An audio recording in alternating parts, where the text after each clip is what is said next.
Well, welcome to Ibiza town center, the port. You see behind me, it's Ibiza Port. That's the old port. And Ibiza, of course, is the way in the local dialect that they call this town, which has given the island its name. In Spanish, of course, it's called Ibiza. Now, this island has a very rich, very interesting history. First colonized by the Phoenicians, it later lay under the hands of the Romans. Byzantines were here, the Vandals came here, and it's had a glorious history, mainly to do with trade, and of course, tourism has developed immensely.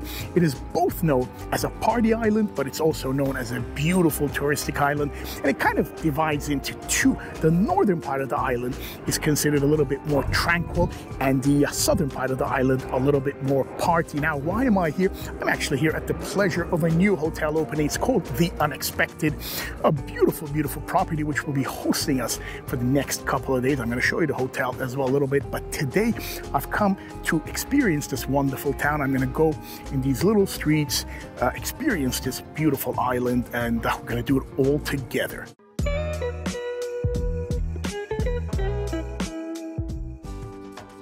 Ibiza Old Town and its center is relatively small and calm during the day. Of course, it comes alive in the evening. There are many restaurants and bars and cafes. One which caught my eye in particular was Pizzeria Adios, with a quote attributed to legendary Argentinian football player Maradona. And it reads, "If I were at a wedding dressed in white and a muddy ball came flying at me, I would trap it in my chest without thinking twice." Now, Ibiza is full of history, and it starts with the main entrance of the walled enclosure of Ibiza. Built in the late 16th century, Ibiza's Portal de Ses Taules is a kind of gateway that welcomes Ibiza's historic charm. With its imperial coat of arms and crown, it's a must-see for history buffs and all those Instagrammers.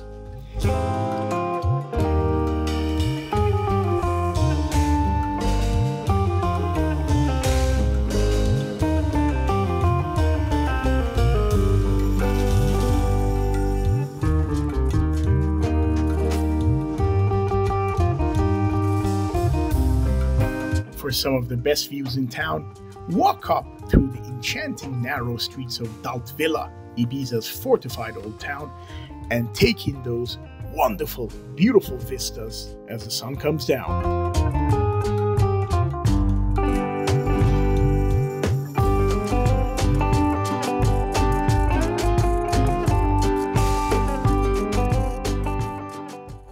Part of the Balearic Islands, there are constant ferry boats and fast boats that go all over from here to Mallorca, to the other islands, and also to mainland, to Alicante, and so on and so forth. They constantly work around here, so you can actually take your car to the mainland, bring your car over here, you can hop onto the other islands, and they're pretty much, they go to Formentera and many, many different places.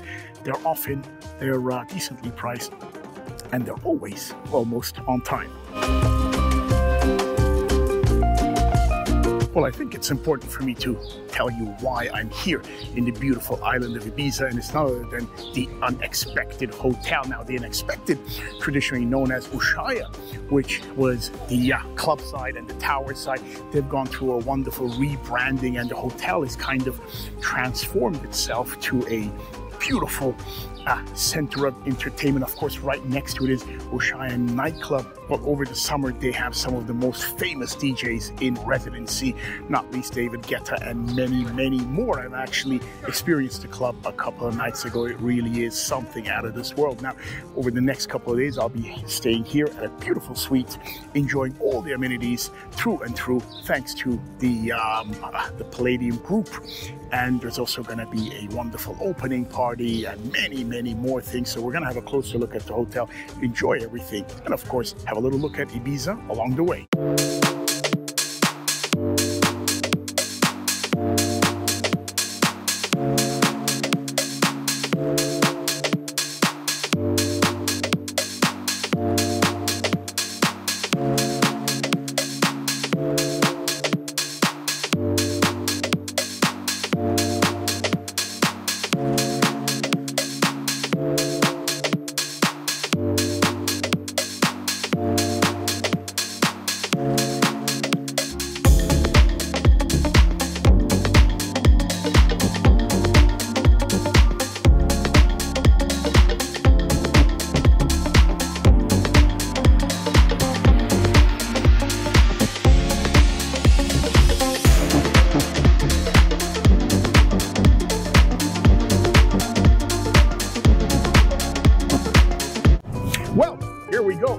beautiful morning in the Balearic island of Ibiza. Now, Ibiza, of course, is famous for its nightlife in the south and great villas and luxurious, tranquil life in the north. But you do have a bunch of different towns and little villages around this beautiful island. And today, what I'm going to do is I have rented a car. So the people that usually watch my videos will see me in very exotic cars. But today, I'm driving this rather interesting Renault Clio, which is a hybrid and not bad performance anyway. But today's not about cars. Today's about Ibiza and the little villages of Ibiza. So I've taken a nice early drive. It's a beautiful day. By the way, the roads of Ibiza are fantastic. I think they renew them every year, or they must kind of, you know, just smoothen them out, because they really are very, very smooth, very, very good. So now what I'm going to do is I'm going to visit two villages throughout the day. One is Santa Gertrudis in the center of the island. Rather nice, supposed to be very quiet, very bohemian. And then after that, Santa Eulària is going to be my second stop. That's more near the coast. Both are supposed to be tremendously interesting in their own right. So without further ado, let's start driving in these beautiful roads of Ibiza.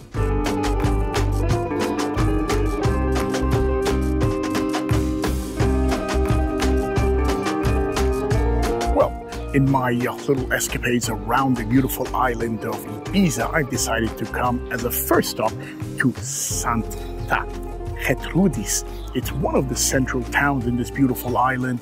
It has a very nice Mediterranean feel to it, and right in the middle you get the St. Gertrudis Church, which is a single church tower built in 18th century. Beautiful interior. I just had a little look in there.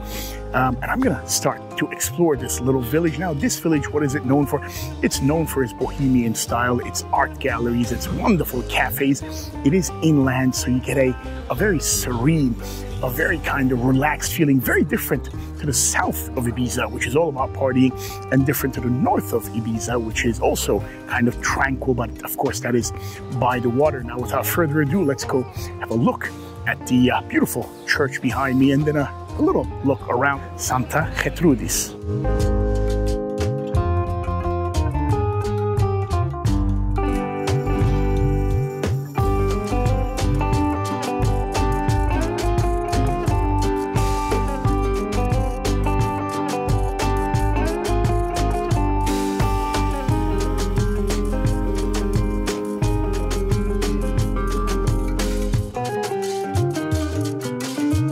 Now, coming off the main square, you get into Passeig de Santa Gertrudis, which is, of course, the main street, and it's full of beautiful bars and, well, cafes, rather, very bohemian stores.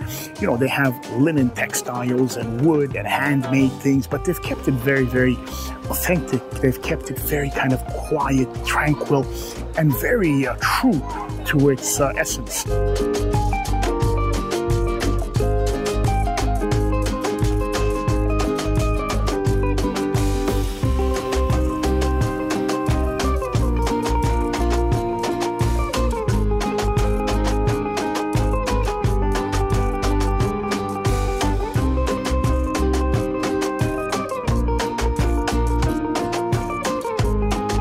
While actually exploring the town, there are some more cafes and restaurants. Of course, it is pretty early in the day, and while I haven't eaten there, I will show you a couple of examples here. There's a Vivo Bistro here, which looks rather nice.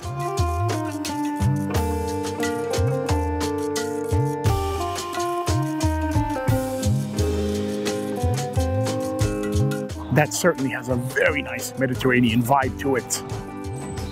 Well, as I sort of explore right, left, and center, there are little streets, but it is a very small village slash town over here.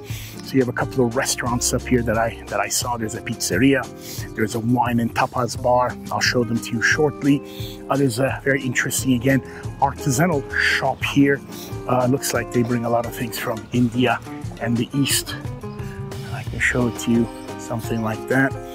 So that's interesting. But what I really like about this town is it's maintained a very authentic vibe to it. It's not over crowded with junk shops as you might get in some parts of Spain, Greece, and southern Turkey, and so on and so forth. They've kept it very authentic over here, and here it is. And Le Monde is a wine and tapas bar. That looks rather nice. Again, I haven't tried any of these, but you know, try them, let me know how they are. Showing you around in case you're here. And then and there's another one over here. There's a pizzeria, Jan Basset, from what I can see. Looks like the oven is on, so ready for lunch over there.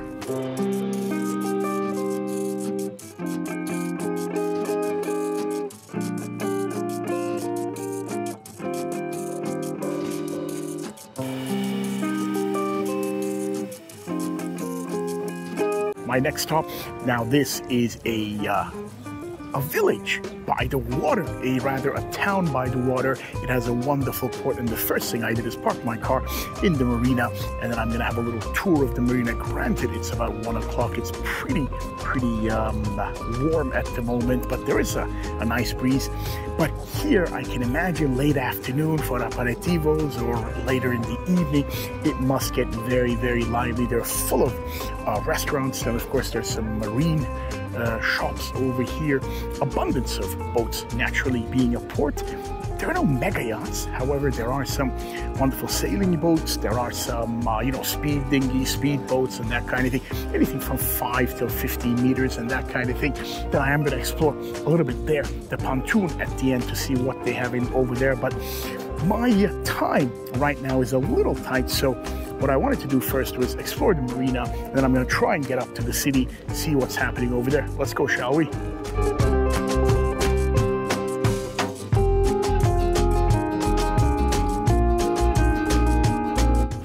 Now, the vibe here is definitely a million miles away from the south of the island, with all the parties and nightclubs and young people. Here, it's much more families, young couples. It's a much more relaxed atmosphere over here. It kind of reminds me of many Andalusian villages or towns of the south of Spain, really.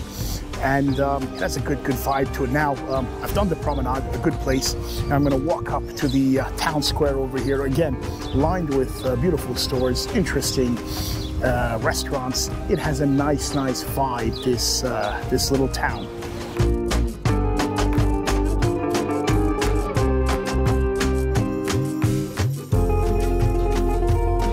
As you walk up to the main square, there is a beautiful road that comes down here onto the beach, and they seem to have a market, as they do with many Aegean and Mediterranean towns, and some wonderful stores to go along with it.